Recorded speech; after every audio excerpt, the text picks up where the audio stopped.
Hello, everyone, and welcome to the Quorum Podcast. This is where academic medicine meets remote, austere, and resource-limited areas. Welcome back to the program. This is Aebhric Kelly. This week, I am with Jason Jarvis, who is going to give us a tropical medicine update, the autumn 2023 edition. Jason, welcome back to the program. Thank you. So you've got together some new updates, some new information on tropical medicine, tropical diseases that are popped up. Yeah. We've got, I'm right now in Seattle, Washington, and we have, at least in this country, we've got some diseases that are moving in from the south following the climate change thing. So we've had dengue fever here for a while now in the south, mainly in Florida. And in addition, we've also got some Leishmaniasis cases in Texas, which I don't know if that was something that was here a long time ago and has resurfaced, or if this is all brand new for Leishmaniasis. And then we have the return of malaria here in the U.S. Malaria was endemic here, just like it was in Europe. It's an old favorite from years back. Yeah. So it's it's kind of like what's old is new again here. I just want to start with those. So those are going to be vector-borne diseases. So we've got starting with dengue fever. So this is going to be a mosquito-borne virus, dengue being a RNA virus in the flavivirus family. So it's right in the same category as yellow fever and hepatitis C, although hepatitis C is not vector-borne. Yellow fever is. So yellow fever, dengue are both usually transmitted by the bite of the female Aedes genus mosquito. Over in this part of the world, in the Americas, we've got both the Aedes aegypti from Africa, Aedes mosquitoes, as well as the Aedes albopictus that have come over from Asia. We've got dengue here, and dengue is all over the tropics. I think besides malaria, if you've got fever in the tropics and there have been mosquitoes biting people, my top two infectious disease candidates are going to be malaria and dengue fever. And it's shown up in France as well, so it's starting to be on this side of the pond. Yeah. The mosquitoes are super invasive. The Aedes genus mosquitoes. I've actually got a poster of one on my office wall here, and so dengue is sometimes referred to as breakbone fever. It can, in rare cases, it can get to the point of looking like a viral hemorrhagic fever. Although the vast majority of cases are going to be, they're either going to be asymptomatic or they're going to have this breakbone fever sort of syndrome where they'll get like a petechial rash, especially after you've checked a blood pressure. You can, that's actually called the tourniquet test. So you get this petechial rash where the capillaries are leaking and there's a fever. And they have very, very intense joint pain. So people say it feels like their bones are breaking. So when you have dengue cases, the vast majority of these patients, especially healthy adults, are not going to die from this disease. This is more of the mortality is going to be more along the lines of extremes of age. And so treatment for dengue is basically symptomatic. All right, so just supportive care, not to include any kind of NSAIDs where you're going to have platelet inhibition because you do have that capillary leakage going on. Is that just for minor as well, or if you have breakbone fever, that's where the rash shows up? It's. There's a Venn diagram of symptomology, so you can have the joint pain and or the rash, not necessarily both at the same time. we had a patient at the Maytao clinic on the Thai-Burma border who came in. He was a Burmese refugee, and he had a positive tourniquet test with fever. So the presumptive diagnosis there was dengue fever, although he did not have the joint pains that we sometimes see with this. Dengue does have a vaccine.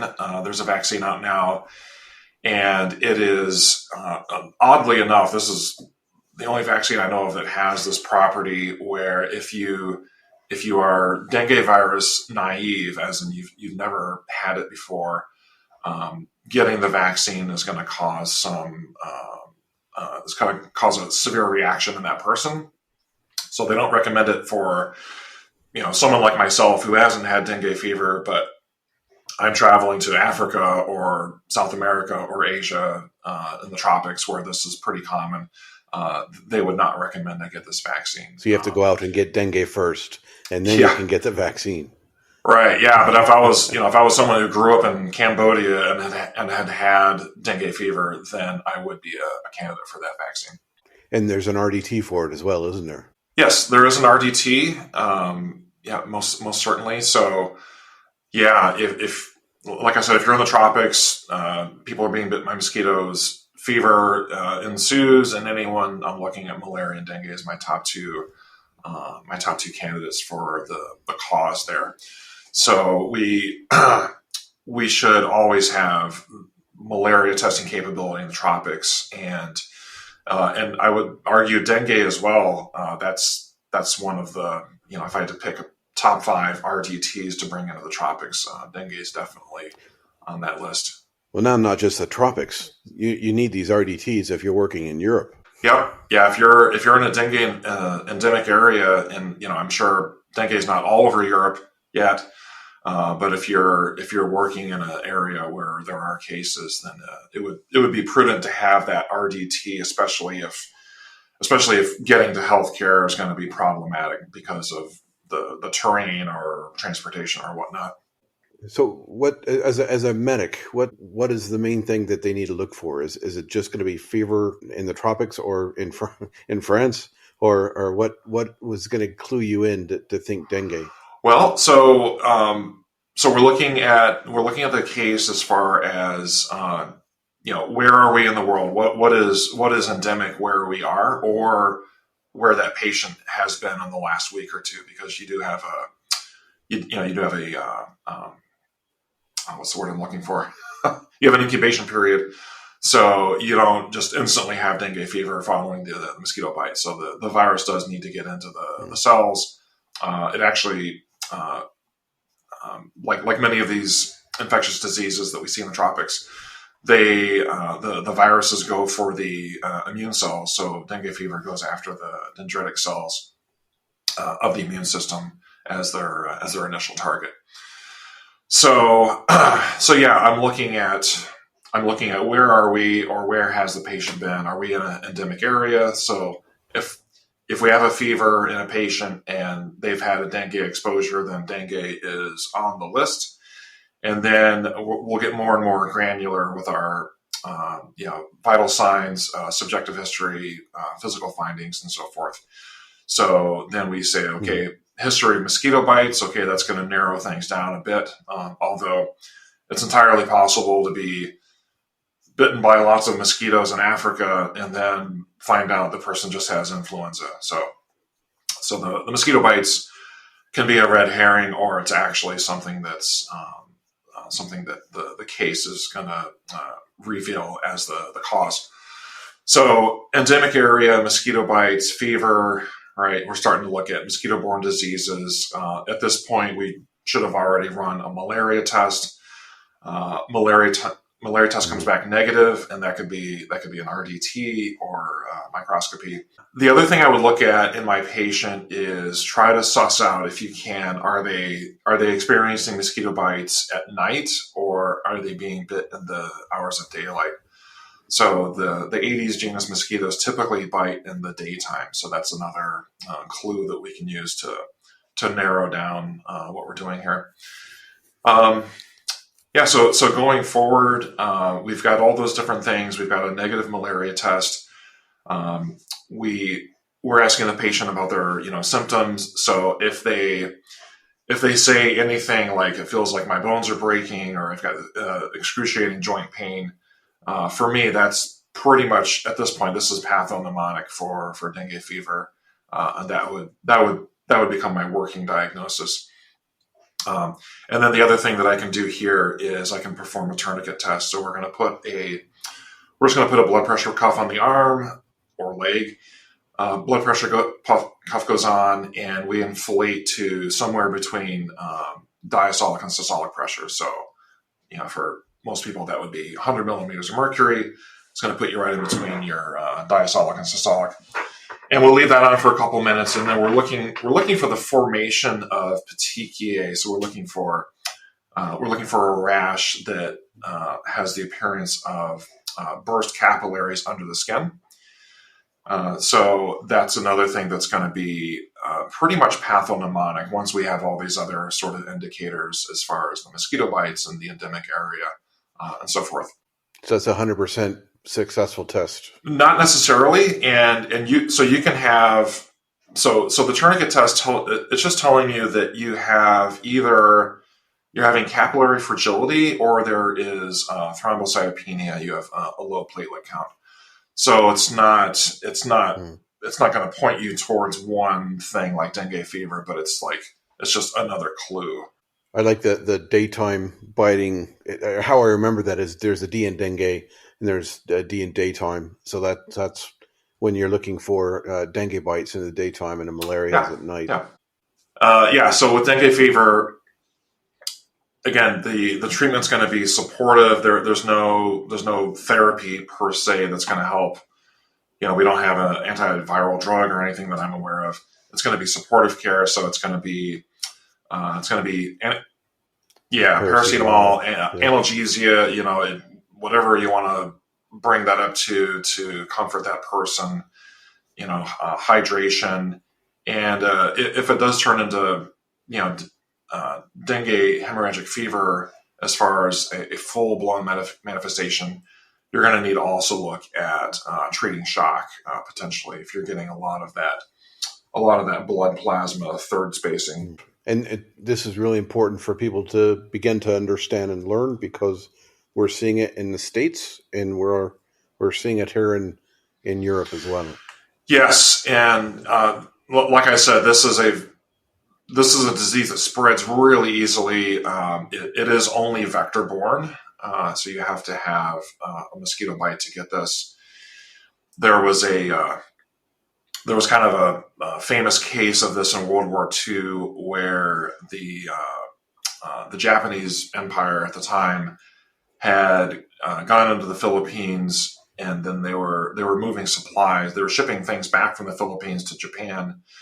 And this was right around the time that the Japanese home islands were being firebombed by the United States.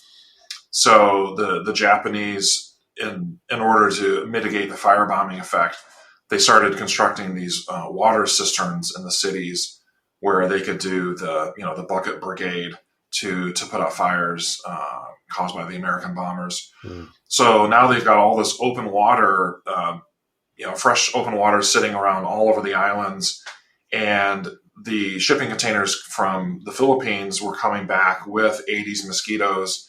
These Aedes mosquitoes promptly started breeding and laying eggs in these giant water cisterns. So Japan had a massive dengue outbreak during World War II because of those factors. So this does spread really easily, much in the same way that we had similar mosquito-borne virus, Zika virus, started in Africa, and then we think it was the global used tire trade. Similar thing as Japan in World War II. We have used tires being shipped all around the world, and they've got water in these tires because they've been sitting out in the open, and the mosquitoes lay their eggs there. So the Aedes mosquito eggs are very resilient, and they travel long distances. So Zika virus went from Africa to Asia to South America. So that's how Zika sort of went global. Same mosquito vector, the Aedes Aegypti originally with Zika virus, and then it became an Aedes albopictus carried virus in Asia.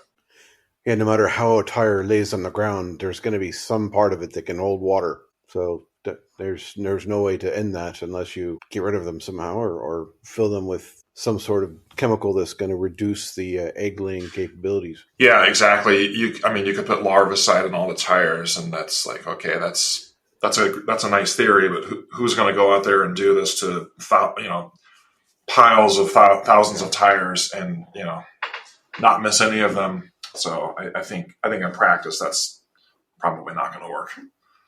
So that's dengue. What about malaria?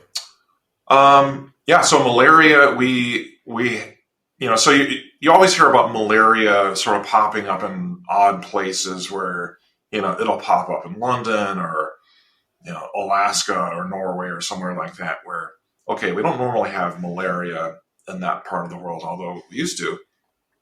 Malaria used to cover pretty much the whole globe that wasn't, frozen.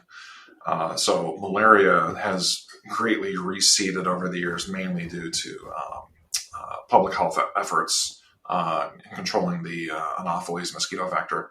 So, but you do see it pop up in odd places, like I said, Oslo, London, Anchorage, or whatnot.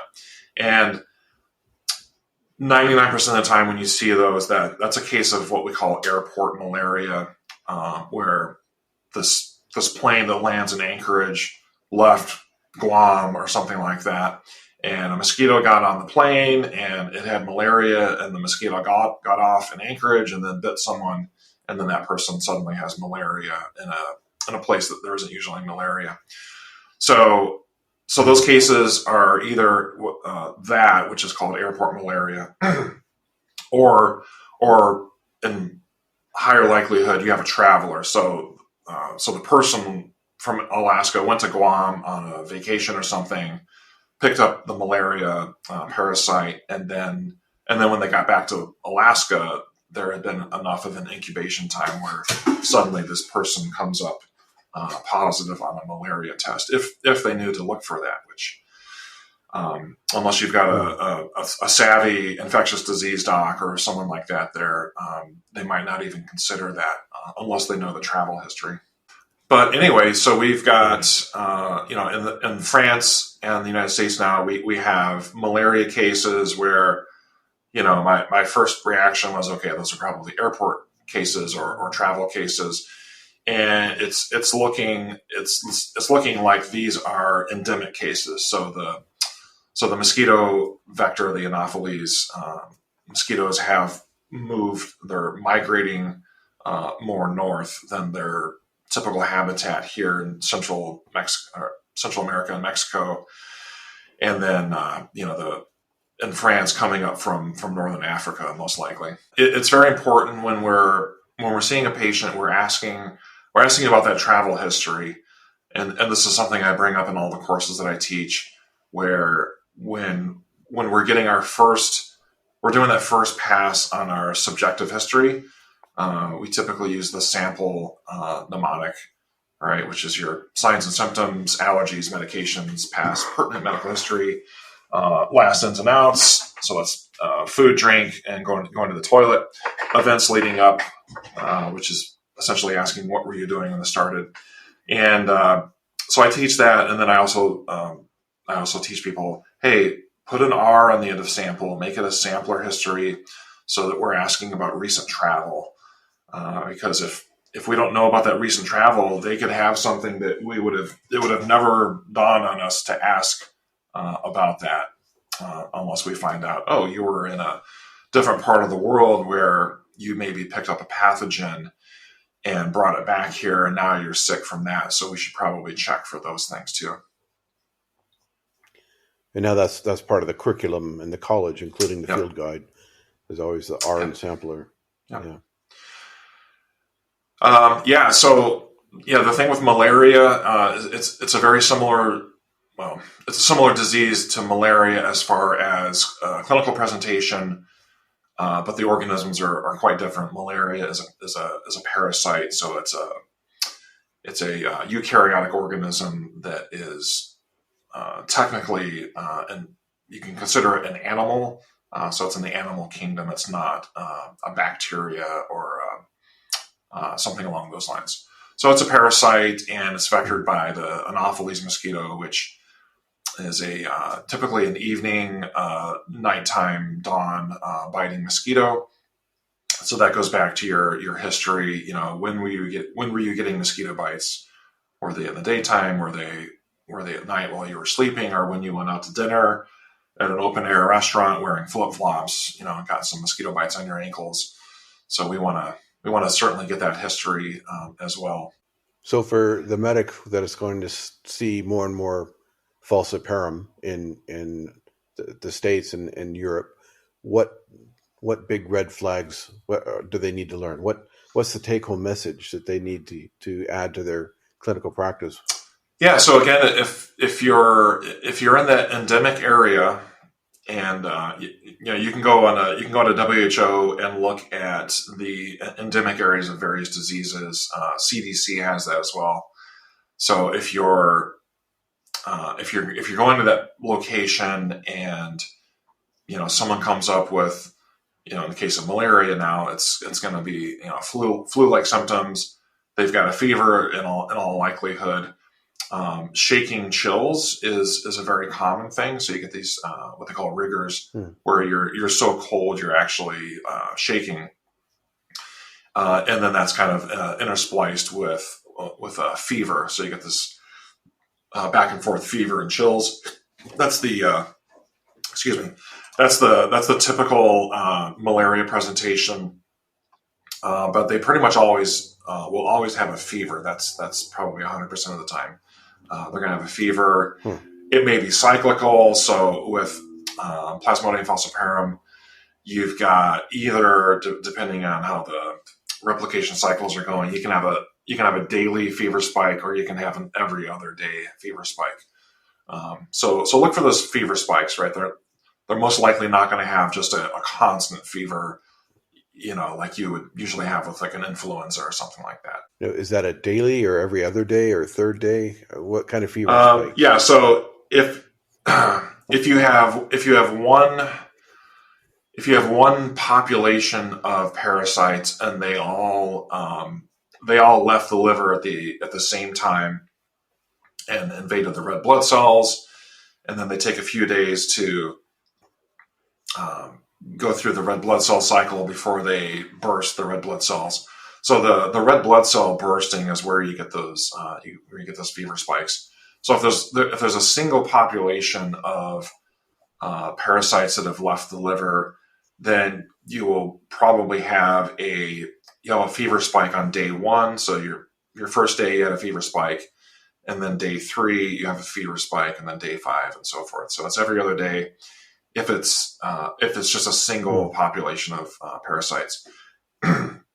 If you have two populations, they can be sort of interlaced, where every day or every 12 hours, 8 hours, whatever, you have this fever spike where it's one particular parasite population that has gone through the replication cycle in the red blood cells. So it sounds to me like for falciparum, it could be anything, any type of fever spike.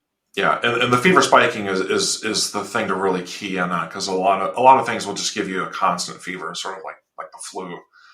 So that's something to look for. Although, depending on how many initial stage malaria parasites from the mosquito make it into the liver, if a lot of them get to the liver and they come out of the liver at different intervals, you may have what looks like a constant fever, where it's actually just so many fever spikes happening that you can't tell that they're actually spikes. So it's it's like I said, it's like the dengue fever, it's like the dengue rash or the breakbone thing. It's something to look for, but it's not just because you don't have it doesn't mean it's not that. Because you do have that, it doesn't mean it's that particular disease. So it's just playing Sherlock Holmes, which is what we do with infectious diseases. So you have somebody that's has a fever, and you suspect malaria. So obviously you want to do the RDT, but what else can you do if you don't have one? Yeah, so your RDT, so that has gotten more complicated with time. As most people probably know, um, humans have evolved to combat malaria, and vice versa. The malaria parasites have evolved to combat humans.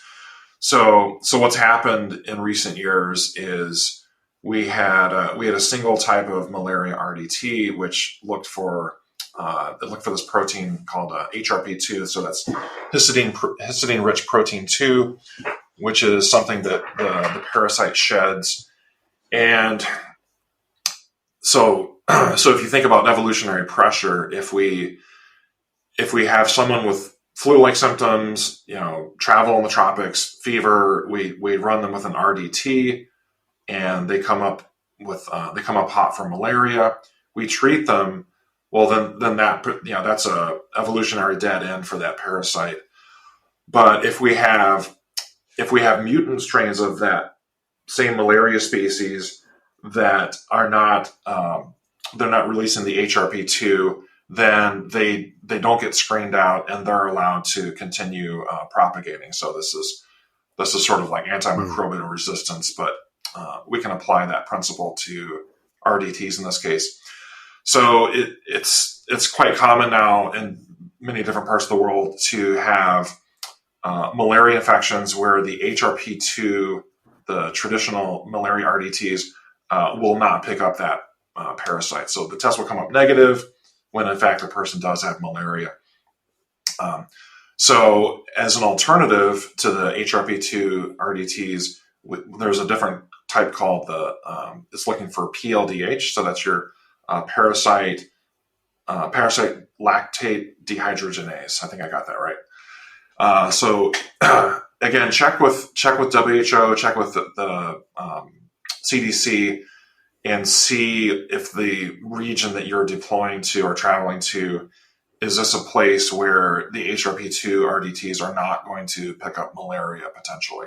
And if that's the case, then you should shop around and see what the WHO is currently recommending as far as the PLDH malaria RDTs. So it sounds to me like we need multiple types of RDTs. So not the different companies that look for different things. So you want two different types of RDTs for malaria. Typically, and again, if you're going somewhere and the latest information says, yep, you're going. Let's say you're going to Papua New Guinea. I'm just picking a spot on the globe. We're going to Papua New Guinea, and so far the HRP2 detectors are working across the board, then I would feel comfortable with that. But if it's a place such as, I don't know, I think the northern border of Thailand is one of these places where the HRP2 are not working so well. Then I'll look at bringing either both of them or just the PLDH one. But beyond the RDT, you got a couple other ways you can look for malaria. One of them is the gold standard, right? So you have a full-blown microscopy capability. So you've got the microscope, you've got you have the specimen slides, you have the staining reagents, you have the whole 9 yards. So if you have that capability, or if the local population can, if they have that capability, then that's something that you certainly might need to tap into while you're there. But if you're going into a non-permissive area and you want that gold standard capability, you're probably going to need to bring your own kit. So that's going to be an extra suitcase full of stuff just for that one procedure, essentially. Mm. So that's microscopy. The other thing with that, I guess I can make the comparison here. An RDT is like an eye gel advanced airway, where I can take someone in 5 minutes and make them as proficient as I am with that RDT. Whereas using microscopy for malaria is more like intubation. It takes a lot of training to become proficient, and then it takes a lot of sustainment training. So it's I think that's a fair comparison for the microscopy option. Plus, And a lot then more kit is needed for that. yeah, it's a lot more kit, and there's skill fade. You forget exactly the things you're looking for under the microscope. Whereas the RDT, if I pick up an RDT I've never used before, I can read the instruction booklet and figure out how to use it pretty successfully. So, but you're not going to do that with a microscope. You're going to need some good training behind you. Hmm. So the last thing you can do for malaria detection, and this is not going to be as sensitive or specific as the RDTs or the microscopy, is you can just go in with an ophthalmoscope, dilate the pupil out, and just do a fundoscopy. Look at the retina on the back of the eyeball through your ophthalmoscope. And what you're looking for there is just anything that looks atypical along the lines of bleeding. So we're looking for capillaries that have hemorrhaged, and typically those hemorrhage zones will have white centers. So I would consider that pathognomonic for malaria. If I've got pieces of the puzzle in place, such as mosquito bites at night, fever in the tropics. All right, I mean, right there, that's malaria until proven otherwise. And then if all I have is that ophthalmoscope, then I look at that retina. If I see white-centered hemorrhages, then I've got a very strong presumptive diagnosis of malaria, and I would go ahead and treat at that point. So it's safer to just assume and treat, even if they don't have it. Yeah, I would argue that you have enough evidence to make that non-clinical diagnosis, to just make that diagnosis and treat, especially if where you are has Plasmodium falciparum malaria. I would say that's enough evidence to go ahead and start treating. Now, if I'm somewhere where there's a benign malaria species such as Plasmodium ovale or Malaria, then I have a little less urgency to start treating, because the vast majority of those cases will not be fatal, even in the malaria naive. So you have three things that's going to help you ascertain. A gold standard, obviously, is blood smears or the RDT or looking in the back of the eye. So you have now probable cause that this person has malaria. And falciparum malaria. So what do you do whilst you're trying to get them out? Well, there's as with anything, it's going to be supportive care, and we want to start treating that person with medications as soon as possible. Again, once I go from okay, this might be malaria to this is very likely malaria. Once I get to that very likely stage, as in I've got a positive RDT, the RDTs are not 100%, so you can have a false negative. But once I've got this is a very likely diagnosis of malaria, I would start treating that person, especially if they're malaria naive, because someone like myself who's never had malaria, I can go down real fast with malaria and just be dead in a day or two. So the treatment of choice is going to depend on the severity of the disease at that point in time. The rule of thumb is if that person is still able to swallow, then we will go ahead and start. We'll put them on artemether lumefantrine, which usually goes by the trade name of Coartem. So we'll start them on a PO medication, and I believe that's every 12 hours for 3 days, if I'm not mistaken. I'd have to double check that regimen.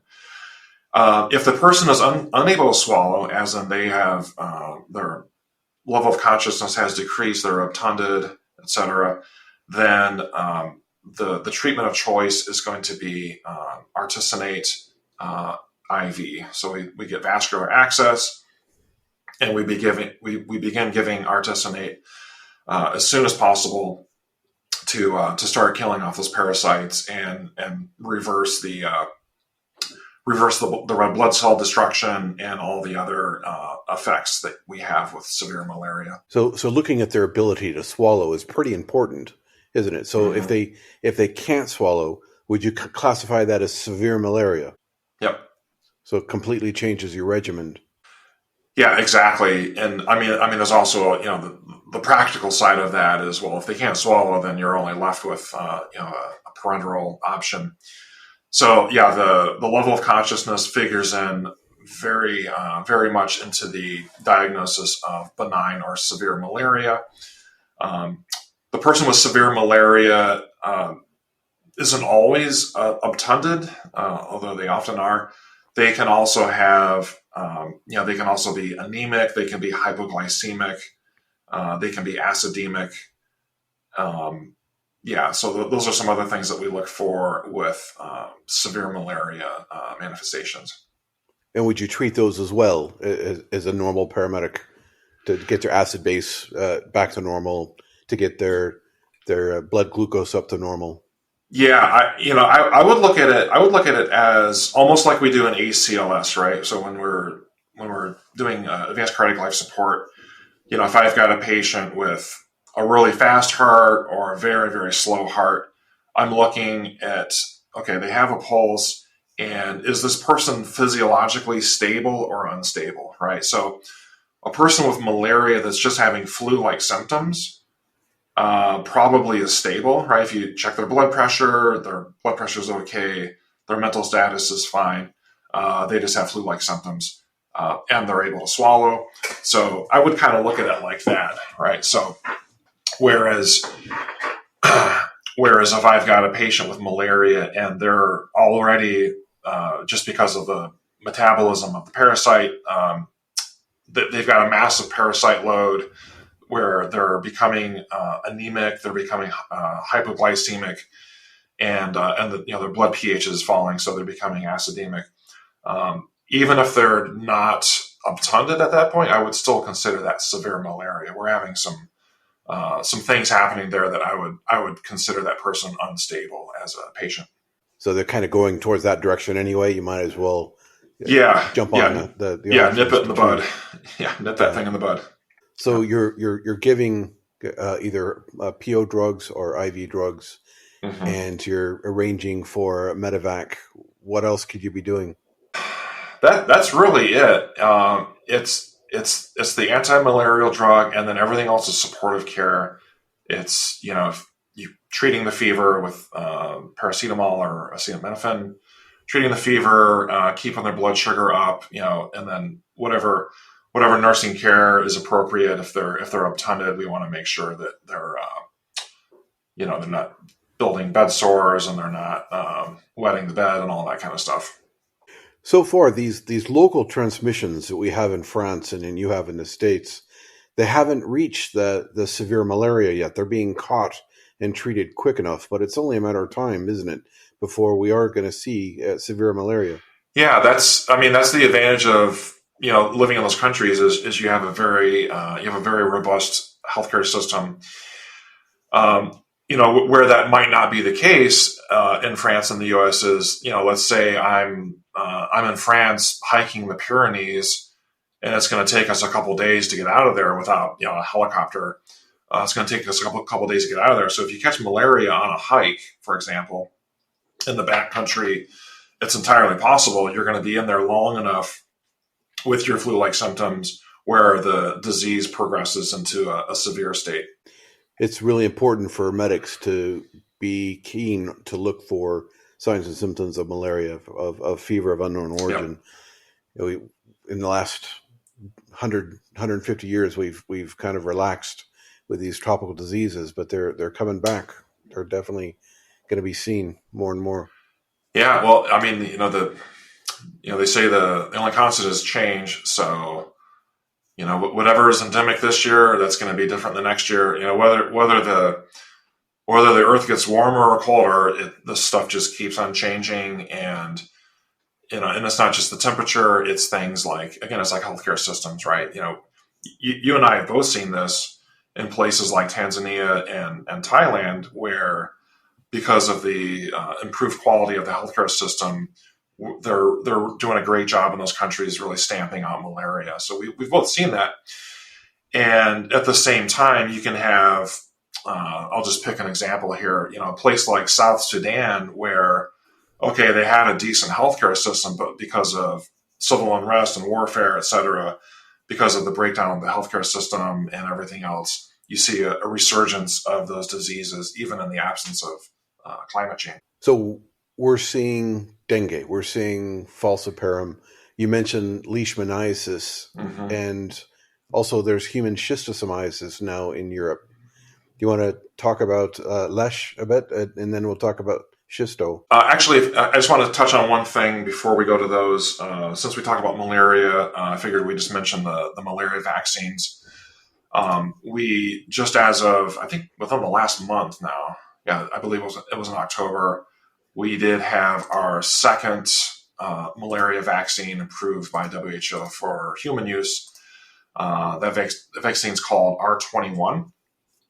And this one is very similar to RTSS, which is the one that they approved for human use a few years ago. It's very, very similar. This is focusing on the pre-infection stage, which means the stage of the parasite between the mosquito bite and the liver, right? So if you can catch that stage, then there's technically no infection at all. Now, if the parasites make it to the liver, you don't have disease per se. You just have a few cells in your liver that are infected, but there's no disease yet. Other vaccine candidates are looking at disease preventing vaccines, where we're going to catch the stage that comes from the liver and gets into the red blood cells, because we don't see disease until the first replication cycle goes through the red blood cells, and then they rupture, and then that's the onset of disease, basically. So it's a number of merozoites that are in the bloodstream that's causing the reaction that we can see as a disease. Is that right? Yeah, and it's not the merozoites coming from the liver. They're actually the merozoites that come from the liver. So these are like second stage parasites. They're actually wrapped in a piece of the cell membrane from the hepatocyte, the liver cell. So these are immunologically invisible. So that's why you don't get any symptomology with that rupturing of the liver cells. But when the merozoites come out of the red blood cells later on, so that would be like your third stage parasite, they are not immunologically invisible, and they have a lot of sort of byproducts of their metabolism that come out in the blood as well. So that's where we see the onset of disease. But the infection started days before that in the liver.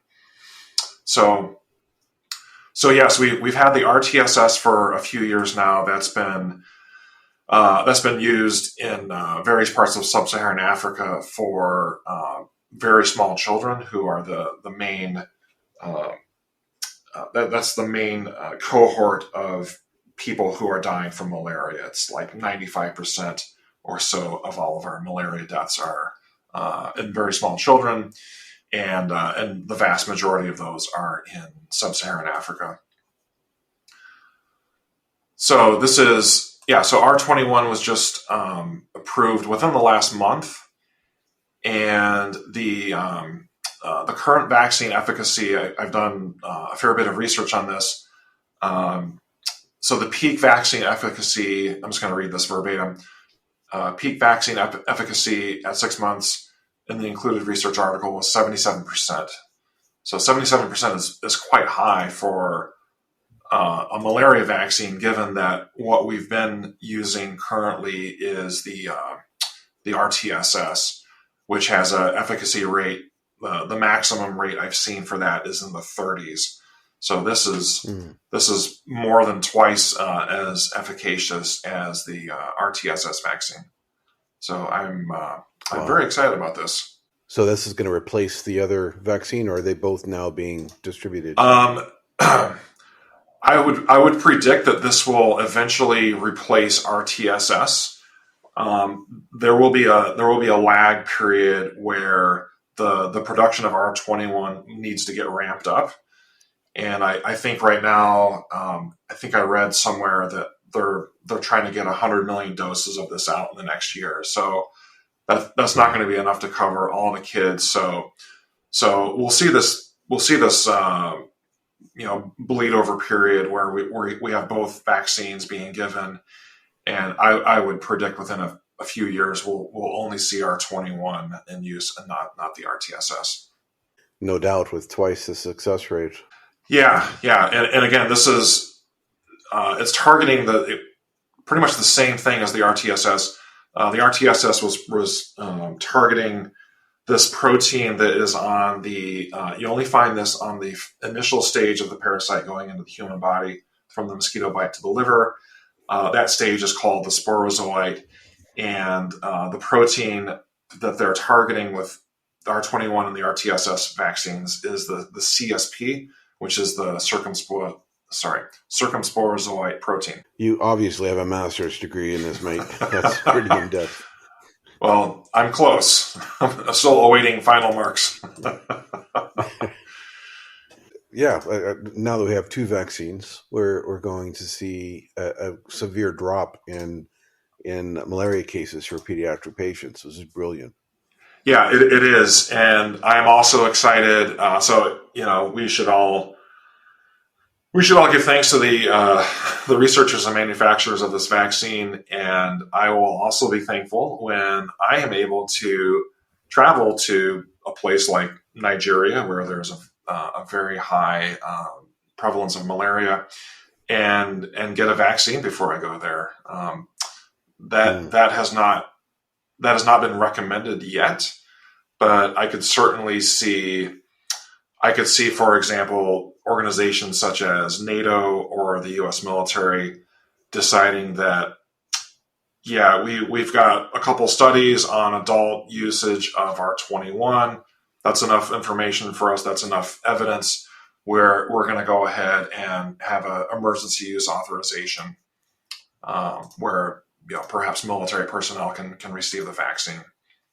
Anything else about malaria before we move on to leishmaniasis? That's it. Other than there are, as I said, I've done a lot of research into the malaria vaccines, and the R21 definitely stood out as the leading candidate, and I'm very happy to see that the WHO has gone ahead and approved this. So now we have two malaria vaccines. These are, and this is a really big deal because these are the only vaccines for any human parasite disease that's out there. So I'm very pleased to see this, and I would expect with the procedures and research that went into this to make this successful, and things like the COVID-19 vaccine, where we needed basically a moonshot, right? We need a miracle to happen in a very short amount of time, and we were able to do that with the technology and the resources and the willpower. So, given these two vaccines, the experience with COVID-19, I would definitely look forward to more and more infectious diseases, more and more parasitic diseases getting their own vaccine. So I think we will get there someday, and it's just a question of who's gonna do the research, who's gonna foot the bill for all of this. The technology is there, and recently that couple that came up with that platform got the Nobel Prize for designing the mRNA platform. Yep, and well deserved. Well deserved. This has been a presentation from the College of Remote and Offshore Medicine. If you would like to earn CPD credits for this podcast, you can join the Council of Members. Being a member of the college gives you free CPD credit, free access to our virtual field guide, and discounts on our e-learning courses. You can join the team on our college website at quorum.edu.mt.